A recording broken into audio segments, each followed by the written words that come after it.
Hello everyone, good morning. कैसे हैं आप सभी? उम्मीद करती हूँ कि आप सभी लोग बहुत अच्छे होंगे और हम भी यहाँ पे बहुत बढ़िया हैं। और मेरी बेटी देखिए किचन के काउंटर टॉप पे चढ़ी हुई है और कह रही थी, मम्मा आप ना बहुत ज़्यादा काम करते हो तो मुझे भी आपके साथ काम करना है। मैं मना कर रही थी लेकिन वो मानती नहीं है, उसको ये सब काम करना बहुत अच्छा लगता है। वो बोलती है कि मम्मा आप थक जाते हो ना काम करके, मुझे भी करना है। तो ज़बरदस्ती चढ़ के सारे बर्तन रख रही थी, बोल रही थी आपने वॉश कर दिए तो मैं लगा लेती हूँ बर्तन को। तो फिर कभी कभी ना बच्चों की भी बात मान लेनी चाहिए। और मेरी बेटी बोल रही थी कि मम्मा जो दूध लाई हूँ ना मैं, उसको आप गर्म कर लो और मैं आपके सारे काम में हेल्प करूँगी। तो जी बच्चों का तो चलते ही रहता है, बच्चे देखते हैं मम्मा को काम करते हुए तो फिर उनको भी लगता है कि हम भी मम्मा की तरह ही काम करें। मुझे कहती मम्मा बस मुझे एक बार काम करने दो। बोल रही थी कि मैंने बर्तन तो रख लिए हैं, अब मुझे झाड़ू लगाने दो करके। तो जी अभी सुबह का टाइम हो रहा है 7 बजे का और आज मैंने कोई भी क्लीनिंग नहीं की हुई है। और ये जो मैं आपको बर्तन दिखा रही हूँ ना, ये मिष्टी ने रखे हैं तो इसलिए दिखा रही थी। और घर की अभी क्लीनिंग करनी बाकी है। वो कहते हैं ना कि घर सभी के जीवन का एक आईना होता है और इसे देख के हमें यह अंदाज़ा लगाया जाता है कि हम इस घर पे रहने वाले लोग अपने जीवन में कितने व्यवस्थित हैं। मान लीजिए कि आपका घर व्यवस्थित नहीं है तो आने वाले समय में आपके लिए या फिर किसी भी टाइम एक समस्या का कारण बन सकता है। तो उम्मीद या फिर कोशिश यही कीजिए कि आपका घर आप सही तरीके से व्यवस्थित ऑर्गेनाइज रखने की कोशिश करें, क्योंकि अक्सर ये होता है कि जब हमारा घर वेल मेंटेन या फिर वेल ऑर्गेनाइज नहीं होता है, गेस्ट लोग तभी आते हैं हमारे घर पे। और ऐसे में अगर मेहमान आते हैं ना तो हमें बहुत ज़्यादा मन में चलता रहता है कि आज थोड़ी सा हमारा घर थोड़ा सा फैला हुआ था तो आज मेहमान आ गए। तो मेहमान थोड़े ही देर के लिए आते हैं हमारे घर, उन्हें नहीं पता कि हम पूरे दिन कैसे रहते हैं या फिर हमारा घर कैसा रहता है। तो मैं कोशिश यही करती हूँ कि हमेशा मेरा घर थोड़ा व्यवस्थित और साफ़ सुथरा और चमकता रहे, ताकि कोई भी मेरे घर पे आए तो मुझे बोले कि आपने घर को काफ़ी मेंटेन और काफ़ी साफ़ सफाई से रखा हुआ है। तो ये सुनने में काफ़ी अच्छा भी लगता है। और बच्चों का घर है, 2 बच्चे हैं मेरे। तो कभी-कभी ऐसा होता है ना तो चीज़ें इधर से उधर हो ही जाती है। तो इतना तो सभी को ही समझ में आता है। और देखिए बच्चों को भी थोड़ी-सी आदत हमें डालनी चाहिए कि आप जो चीज़ें निकालते हो ना तो उसको उसी जगह पे दोबारा रख देना, तो फिर बच्चे मान भी जाते हैं। और तो जी चलिए करते हैं हम क्लीनिंग स्टार्ट। और ये जो मैं आपको ब्रश दिखा रही थी ना, ये तो मेरे लिए काफ़ी यूज़फुल ब्रश है। और जैसे सॉफ्ट टॉय होते हैं ना बच्चों के, वो और टेडी बियर और ये जो हार्ट शेप का मैंने ले रखा है, ये काफ़ी ज़्यादा मेरे लिए यूज़फुल होता है। जो इसमें धूल मिट्टी चिपकी हुई रहती है ना, ये इजीली इसको हटा देता है। वरना पहले मैं क्या करती थी ना, धूल मिट्टी जम जाती थी तो मैं बार बार मुझे उन चीज़ों को वॉश करना पड़ता था, जो कि मुझे अब वॉश नहीं करना पड़ता। थोड़ा बहुत इससे 1-2 बार मार लेती हूँ तो सारी धूल मिट्टी निकल जाती है। और ना मेरा रूम रोड के एकदम बिल्कुल जस्ट सामने है, तो फिर हवा चलती है या फिर कोई गाड़ियाँ वगैरह आती है, धूल मिट्टी उड़ती है ना, तो वो सारी विंडो में या फिर किसी भी सामान में जल्दी भी बैठ जाती है। और ईयरली क्लीनिंग ना मैं हफ्ते में 1 बार ज़रूर से ज़रूर करती हूँ, क्योंकि हम होता ही है ना कि अगर हम सारी चीज़ों को डीप क्लीनिंग भी सारे काम हम साथ में करते हैं ना तो हम थोड़े चिड़चिड़े भी हो जाते हैं और काफ़ी थकान भी हो जाती है। तो मैंने एक अपना एक रूटीन बनाया हुआ है कि मैं हफ्ते में 1 बार ज़रूर मतलब डीप क्लीनिंग करती ही करती हूँ। और ये जो बेड दिखा रही थी ना मैं आपको, इसका डिज़ाइन ऐसा है कि ये ब्रश से ही जो इसके ये वाले डिज़ाइन है ना, जहाँ पे मैं ब्रश लगा रही हूँ उसमें धूल मिट्टी काफ़ी जम जाती है, तो ये कपड़े से साफ़ नहीं हो पाता है।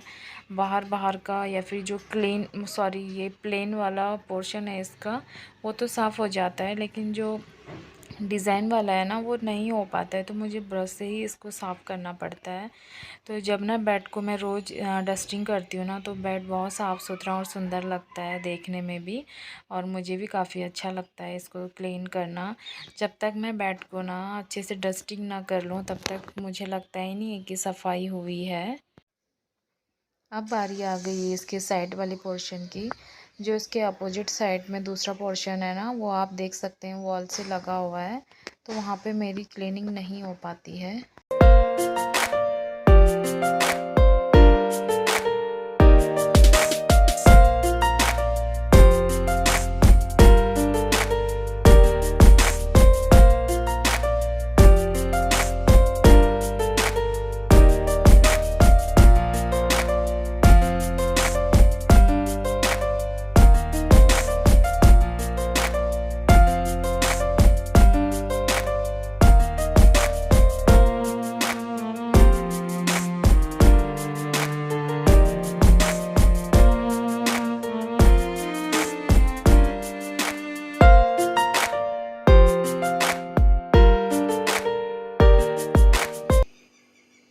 अब आ जाती है विंडो की बारी।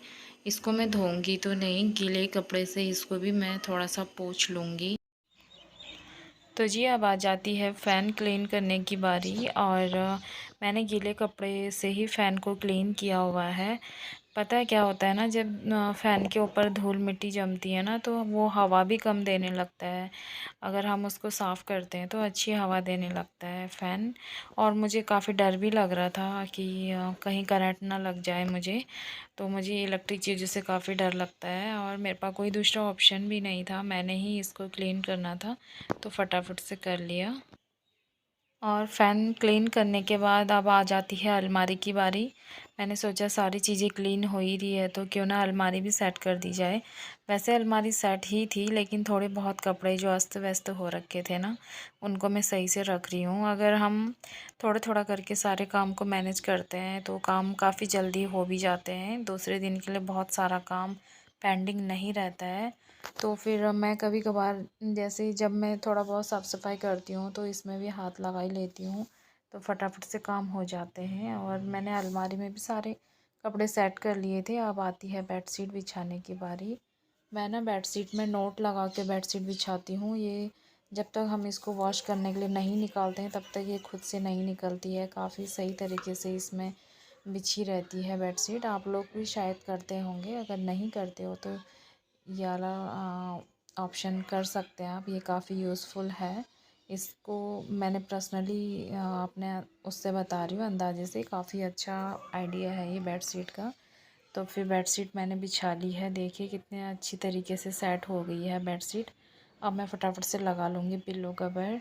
और ना मैंने ज़्यादा और रूम का भी क्लीनिंग का इसलिए नहीं दिखाया, क्योंकि ये वीडियो काफ़ी लंबा हो जाता और आप लोग काफ़ी बोर हो जाते। तो सिर्फ आज बेडरूम का ही दिखाया है मैंने। वैसे मैंने डीप क्लीनिंग बेडरूम में ही की है, दूसरे रूम पे नहीं की है। और अब मैंने यहाँ पे टेबल क्लॉथ भी बिछा दिया है, और देखिए काफ़ी अच्छा लग रहा है, साफ़ सुथरा रूम। अब आ जाती है झाड़ू और पोछे की बारी, तो मैं फटाफट से वो भी कर लेती हूँ। और देखिए मेरा फ़ैन कितना क्लीन लग रहा है ना। और आज डीप क्लीनिंग के बाद ना मेरे को रूम काफ़ी अच्छा लग रहा है। तो आप लोगों को कैसा लगा मेरा डीप क्लीनिंग का रूटीन, मुझे कमेंट करके ज़रूर बताइएगा। अब मैं लगा ले रही हूँ यहाँ पे झाड़ू। वैसे झाड़ू में ना ज़्यादा कचरा तो है नहीं, बस वो जो मिट्टी मिट्टी रेत रेत सा लगता है ना पैरों में, सिर्फ वही कचरा है। और फटाफट से झाड़ू लगा दूँगी, पर झाड़ू लगाने के बाद भी वो ना मिट्टी वाला रेत वाला कचरा पैरों में लग ही रहा था, तो मैंने सोचा कि फटाफट से पोछा लगा दूँगी। पोछा वैसे आजकल डेली लग रहा है गर्मियों में, क्योंकि बिना पोछा लगाए मन मानता तो है नहीं। एक ना हैबिट हो जाती है झाड़ू के बाद पोछा लगाने की, तो लगता है अगर जिस दिन पोछा ना लगाओ, लगता है कि साफ़ सफाई अच्छे से हुई नहीं है। तो डीप क्लीनिंग आज की थी, तो पोछा लगाना ही था मुझे। मैंने झाड़ू पोछा कर लिया है, और यहाँ पे पोछा लगाने के बाद सूख भी गया था। अब मैंने बिछा ली ये वाली चटाई। जो मैंने दूसरी वाली बिछाई थी ना, उसको मैंने धोने के लिए डाल दी है, क्योंकि अभी गर्मी भी आ गई है तो उसको नहीं बिछाऊंगी अब। और ना पूरा मेरा रूम साफ़ सुथरा हो गया है और अब मैं फटाफट से लगा लूँगी पर्दे।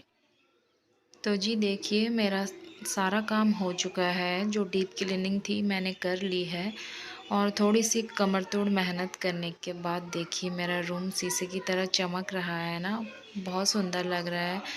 इतनी क्लीनिंग के बाद ना थकान तो हो जाती है, लेकिन जो इसका फाइनल लुक आता है ना, वो देख के दिल खुश हो जाता है। सारी थकान दूर हो जाती है। देखिए सब कुछ चमक रहा है, और फ़ैन भी काफ़ी अच्छे से क्लीन हो गया है और काफ़ी अच्छा लग रहा है। साफ़ सफाई करने के बाद जितनी भी थकान थी ना, वो सारी दूर हो गई है।